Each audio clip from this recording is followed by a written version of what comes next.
Мына ушул фильмдин тасманын артынан атайын долбоор даярдап чыгышып дагы айылга жайында балдарды алып кетүү лагери да түзүлүп аткан боюнча бизге да эфир келип кетиштү эле.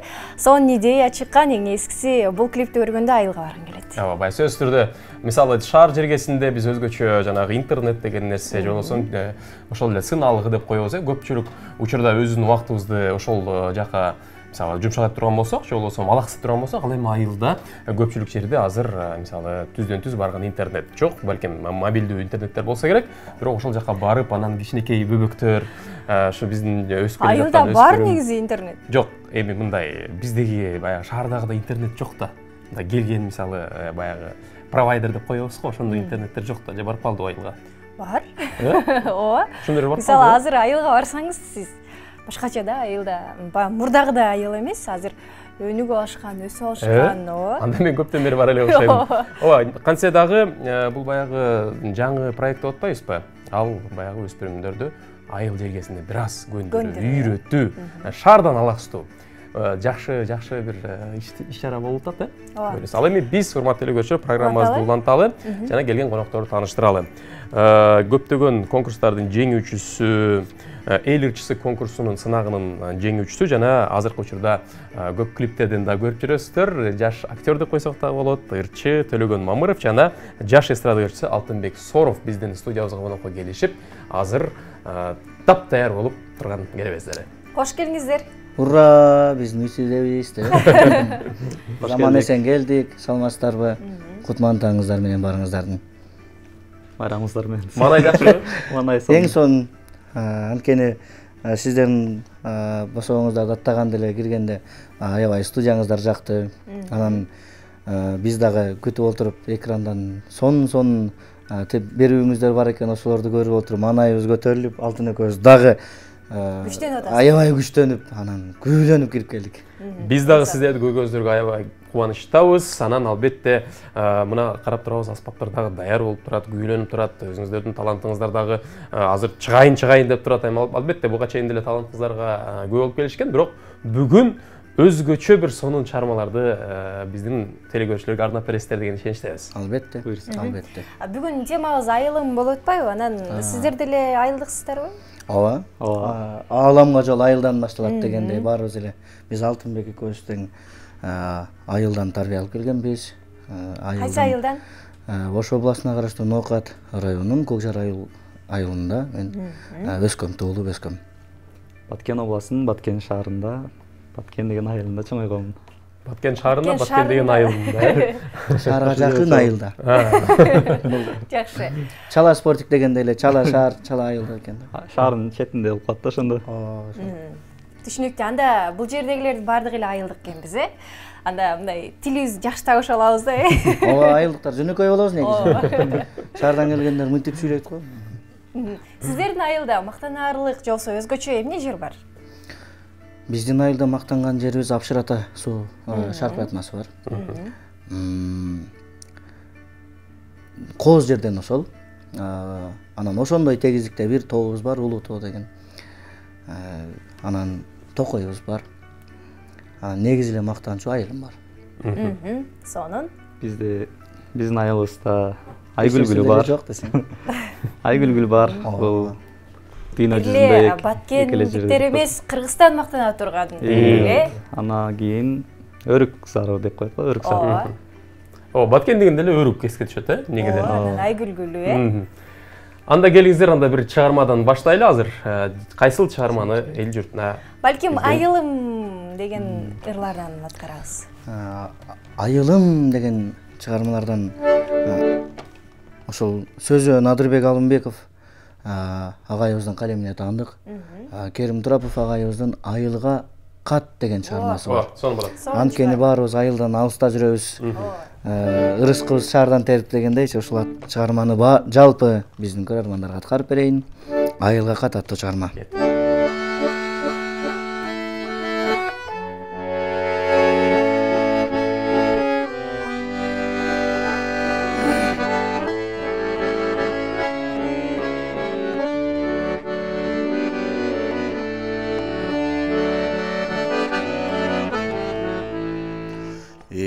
Никитам мен турат кыштагында Эвактан эси жок деп бузбагыла Түбү бир тууган болом мен силерге Түңүлүп тизмеңерден сызбагыла Түбү бир тууган болом мен силерге Түңүлүп тизмеңерден сызбагыла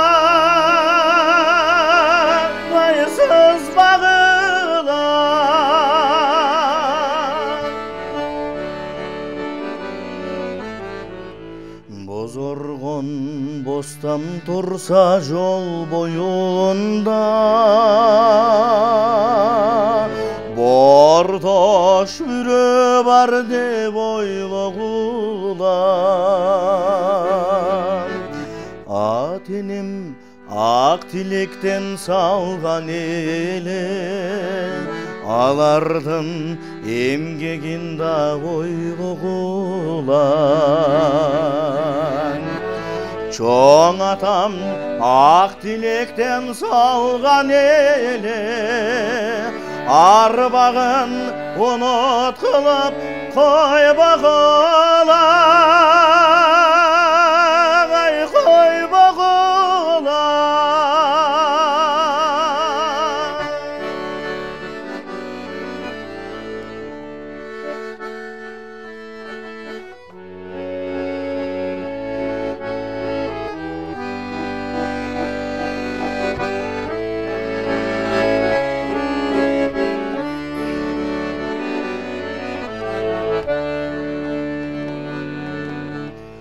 Көз салып аз болсо да бакшагына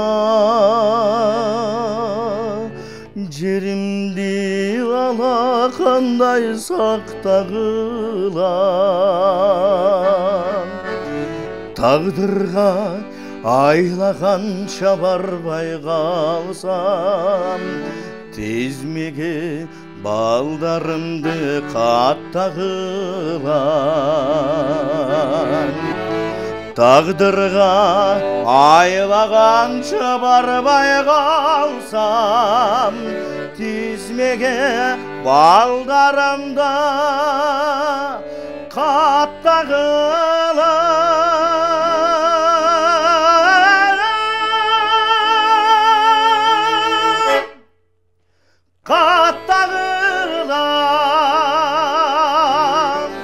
Тагдырга айлаганча барбай калсам Тизмеге балдарымды каттагыла Тактагыла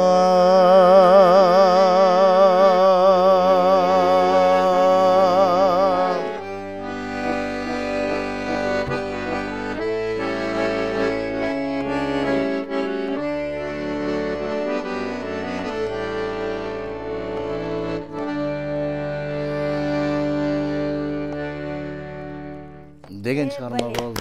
Баракелди үнүңүздөн. Албетте аябай өзгөчө аткар болду. Бул жерде башка жактан да угуп келебиз, бирок бүгүн биздин студиябызда сонун чыгарманы биз жалпы телегөчүрө тартып алдык. Анан тизмеге каттагыла деп калдыңыз. Тизмеңиз айылда эле азыр, Тизмем азырынча айылда. Шаарга алып келе элексиз, Алып келейин деген оюм бар ушул жылы. Кудай буйрса. Ошол жылы, Анткени ушул шаардан биз дагы ырыс теребиз деген ниет бар. Шаардын негизи эле кыргыз элинде, кыргыз искусствосуна жакшы бир салым кошуп, кичинекейимде ниет кылгам. Ошол биздин агайыбыз азыр Залкарылардын катарын толуктаган Муратбек Бегалиев агайыбыздын мектеп учурда өмүр баян жазганда мен да ниет кылгам да, менин да өмүр баян жазат деп. Ошол жаштыктагы тилекти орундаталы деп аракет кылып шаарга келген учурубуз. Сонун, өзгөчө аткарып. Алтынбек, сизден да жагымдуу чыгарма калды. Кайсыларды тартуулайсыз? Анда эмесе башында айтып кетейин, себеби баарыбыз айылда чоңойгонбуз. Айылдын окатын көрүп дегендей ошо сыңарындай айыл жөнүндө болбосо дагы ошо айылда чоң эне чоң аталарыбыз мына жакында апалар майрамы болуп кетти. Ошондуктан баарыбыздын апаларыбыз үчүн өтүп кеткен майрам менен жана ар дайым бар болушсун деп апалар жөнүндө ырдап коеюн. Эмне алса катып коет уулума деп, мага эмес бул бир назик кызыма деп. А мен болсо жараксызмын аёсуз, эмне алдым жалгыз алтын апама деп. А мен болсо жараксызмын аёсуз, эмне алдым жалгыз алтын апама деп. Эмне алдым жалгыз алтын апама деп. Үшүп калсам жабып коет жонума, ооруп калсам ыйлайт сыздайт ооруба. Караныңдан кагылайын апакем, салбадым го балу шакек колуңа. Каралдыңдан кагылайын апакем, салбадым го балу жолук жонуңа. Салбадым го алтын шакек колуңа. Баракелден. Буюрса саласыз, алтын шакекти да саласыз, бриллиант шакекти да саласыз, андан кийин эң кымбат жолукту дагы жонуна жагасыз. Буюрса баары жакшы болот. Бирок сонун чыгарма экен. Анча-мынча, мисалы, биздин телекөрүүчүлөрүбүзгө анча-мынча сабак болуп турган чыгарма экен, көпчүлүк үчүн ата энебиз унутпайлы деген сонун чыгарма экен. Эми ооба, чыгармачылык тууралуу сүйлөшүп элем, Чынында сизди көп клиптерден көрүп жүрөбүз, кантип тандалып каласыз? Анан клиптерди дагы атай кетсеңиз, мисалы мен бул клипте десем, биздин телекөрүүчүлөр да билет, балким билбегендерге бир аз. Негизинен аябай эле көп клиптерге катышкан эмесмин, бирок жалпы саны кээ бир учурда жалпы саны 9 клипке. 9 клипке катыштыңыз, Бул аябай азбы сиз үчүн, Билбейм, баягы аз деп ниет кыла берейинчи, анткени чеги жок болсун деген. Анан кээ бир учурда бирок эмнеге тандап калат деп ойлойсуз, ошону айтыңызчы. Айта бер секретиндеби? Ачык эле айта берели. Негизи мындай болгон болчу да. Ал клипке негизинен мен жашоодогу образым аябай шайырмын. Анан ага ушул клиптерге чейин Мухтар Атаналиев агайыбыздын номер 7 деп футбол жөнүндө жаштарга жакшы тарбиясы бар кино тасмага кастинг болуп, ал кастингден өтүп тартылып, анан негизинен актёрдук сабатым жок. Анан ошол кинодо алда канча агайдан тарбия алдым, камерага карап иштегенди үйрөндүм. Акырындан ал кинодогу образым, кинодогу атым Борсок. Өзүңүз деле борсокто экенсиз, Ошол анан образым аябай шайыр жигит болот экен, баягы Шамдагай, бирок баягы токчулуктун белгиси болгону менен Шамдагай аябай амалкөй бала болот экен. Анан ошондон кийин эле сенин образың ошондой болуп калсын, эми менин клибиме ошондой тартылып бер деп алгачкы клип ЖБ тобунун солисти Минур Алтынбеков досубуздун клибине тартылдык. Анда дагы аранжировкасын алтын жасап, анан ырын аккордеон ойногон болчумун мен дагы. Анан ошол аккордеонду кайрадан эле клипке өзүң ойноп бер деп сунуш келди. Анан эми доско кантип жок дейсиң, макулдук берип, кичинекей эле секунд аккордеон ойнолгон жерине бир мындай фишка деп коет го, ошондой бериш керек болуп калды. Анан күзгү менен отуруп ойлондум, анан кандай кылсам эмне болот. Анан эркелечи дейт, алтын балдар чогулуп калганда бир эркелечи дейт. Күзгүдөн туруп алып, мынтип карайм деп карап эметем. Аккордеон ойногончо. Мынтип тиешем, деп сен кыздар тогот кайсыга деп сыяктуучу. Анан ошентип алгачкы клип Минурдун клибинде болду. Анан эң акыркысы Данияр Эрматовдун Билем жактырасың деген клибинде болду. Анда жана айылдагы жөнөкөй баланын ролун бердим. Көңүлү таза бир жаш бала менен ошол эле агасы бир татынакай кызды жактырып калган ролду. Ошентип анан жылдыз болуп кеттиңиз, Жок, Бала элек деп коесузбу? Тамаша, албетте. Эми жылдыз болосуз, сөзсүз, Ооба, ооба десем кутулам да. Ооба десем. Алтынбек, сиздин чыгармачылыгыңыз тууралуу эмне болуп атат, эмне жаңылыктар, кандай чыгармалар жаралып атат, кандайлар жаралып тартууланып калды? Биз чыгармачылыкты 2014-жылы баштаганбыз. Башында себеби дегенде башында өзүм чыгармачылык жолун баштайм деп чыгармачылык чөйрөдө жүрүү мындай айтканда өтө кыйын экен. Өтө эрктүү, күчтүү болушуң керек экен. Колдоочуларың күчтүү болуш керек экен. Ага карабай өзүм жалгыз баштап алып, Айдайым аттуу чыгарманы жазып, клипин тартып, анан чарчап калдым бат эле. Бирерден кийин, алырыз Кудайга шүгүр, мына жылдын мыкты аранжировка сынабын алып, көптөгөн телевизияларда орундарын алып, өзүнүн эмгегин үзүрүн көргөзүп берди.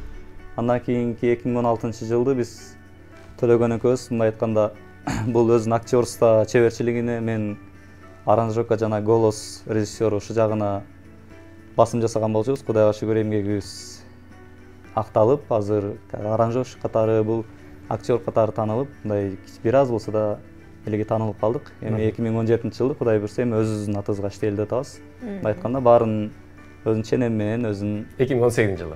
Кудай буйрса 2018-жылы. Өзүнүн катары менен кетет. Ооба, буйрса баягы аракет кыла берсеңер, берекет болот, Ооба. Ал эми азыр бир чыгармага кезек берели. Төлөгөн. Дагы мен Кайсыл чыгарманы? Анда ушул биздин эртең менен ойгонгон бөбөктөр боло, чоңдор боло, баарына бир жаккан чыгарма аткарып берейин. Баарыңыздар да ошол сыналга биздин экранга жакын келиңиздер. Биз жактырган чыгармалардан Жолдошбек Мамажанов агайыбыздын Сүрөтүңө ойлоп көрсөм аттуу чыгармаларды папыры кылып аткарып берет. Анткени бирин аткарсам экинчи тарын кандай болор дейт да. Сүрөтүң аттуу чыгармадан баштайын анда.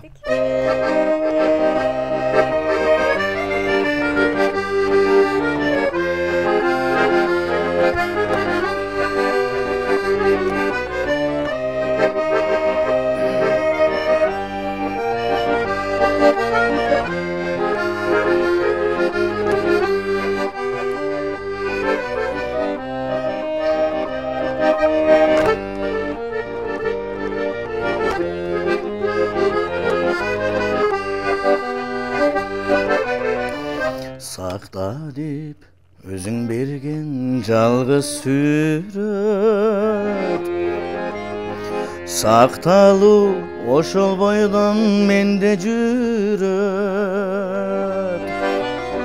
Тиктешиң тамашалап турганыңды, неге сен, неге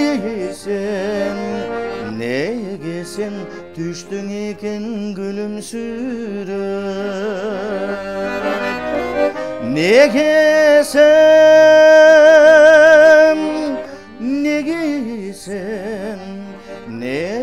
сен түштүң экен күлүмсүрөп.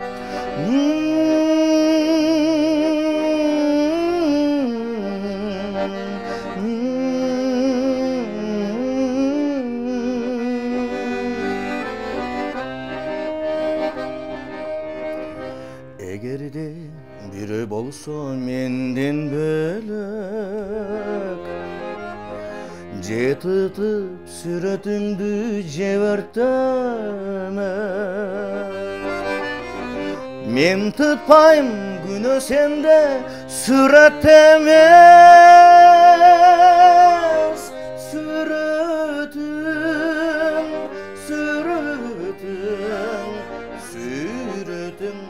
жүрө берсин күлүмсүрөп.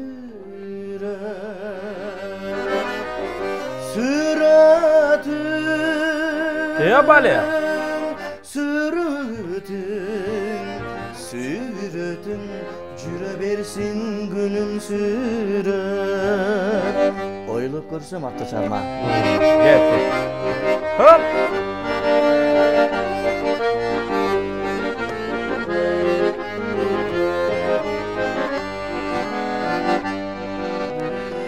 Ойлоп көрсөң эң жаман, чоң жоготуу, чоң күтүү, кыз баланын жанынан өтүп кетсе чоң сүйүү.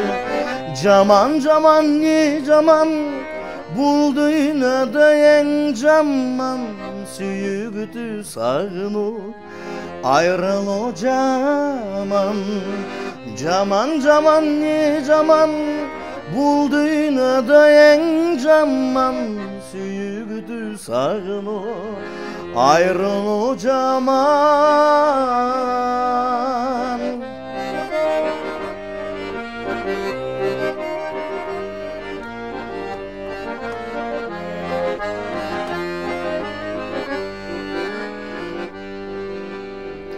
Ойлоп көрсөң эң жаман адамдын жашпы карыбы, бош жатса жас түнүндөң ол жастыгынын жарымы. Жаман жаман не жаман, бул дүйнөдө эң жаман сүйгүтү сагынуу айрылуу жаман. Жаман жаман не жаман, бул дүйнөдө эң жаман сүйгүтү сагынуу айрылуу жаман.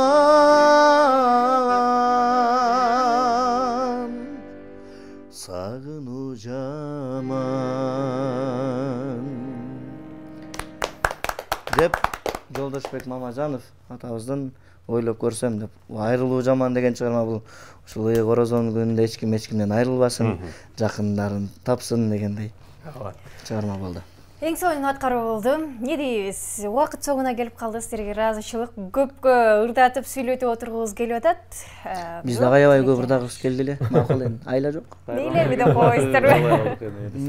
Сиздерге терең ыраазычылык билдиребиз. Өнөрүңүздөр өркүндөй берсин, ташкындай берсин, жаңырлар ырдала берсин, анан жаңы образ, балким кино тасмаларга роль жарата бериңиз. Рахмат сиздерге чоң. Ал эми урматтуу телекөрүүчүлөр, биз программабызды улантабыз. Эскерте кетели, бизде конокто Төлөгөн Мамыров жана Алтынбек Соров аттуу жаш таланттуу жигиттер болду. Эми таңманай программасын жакшы музыка улансын.